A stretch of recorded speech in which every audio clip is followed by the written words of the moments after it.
મારા વાલા ગુજરાતના ખેડૂત ભાઈઓ, આજે આપણે 22મા હપ્તા વિશે વાત કરીશું. તો મિત્રો, આજની આ માહિતી છેલ્લે સુધી જોઈ લેજો, નહીંતર 22મા હપ્તાથી વંચિત રહેવું પડશે.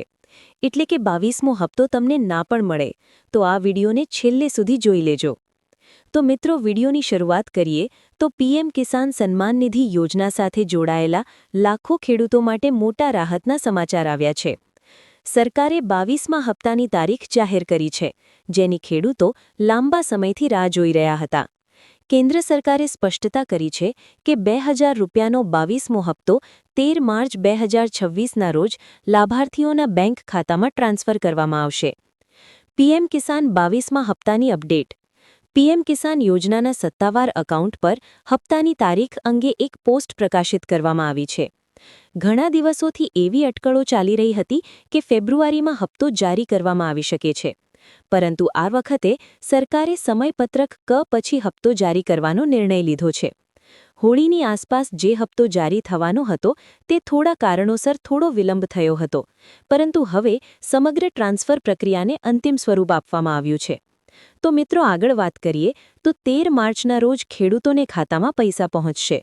સરકારે સ્પષ્ટતા કરી છે કે 22મો હપ્તો ડીબીટી દ્વારા સીધા ખેડૂતોના બેંક ખાતામાં મોકલવામાં આવશે. બધી ટેકનિકલ પ્રક્રિયાઓ પૂર્ણ થઈ ગઈ છે અને ચૂકવણીમાં કોઈ વિલંબ થશે નહીં. દર વર્ષે કેન્દ્ર સરકાર ખેડૂતોને 3 સમાન હપ્તામાં કુલ 6000 રૂપિયા પ્રદાન કરે છે. દરેક હપ્તાની કિંમત 2000 રૂપિયા છે. હવે મિત્રો, આપણે વાત કરીશું કે લાભાર્થીની નવી યાદી પોર્ટલ પર જાહેર કરવામાં આવી છે. તો તે કઈ રીતે ચેક કરવું કે તમારું નામ નવી લાભાર્થીની યાદીમાં છે કે નહીં, તે આપણે અહીંયા ચેક કરતા શીખવાડીશું. લાભાર્થીઓની યાદીમાં તમારું નામ છે કે નહીં તે તપાસવું અત્યંત આવશ્યક છે, કારણ કે સરકાર દર વખતે ડેટા ફિલ્ટર કરીને અપાત્ર નામો દૂર કરે છે. ખેડૂતો સત્તાવાર વેબસાઇટ પર બેનિફિશિયરી લિસ્ટ વિભાગમાં જઈને પોતાના રાજ્ય, જિલ્લા, તાલુકા અને ગામની વિગતો ભરીને નવું લિસ્ટ જોઈ શકે છે.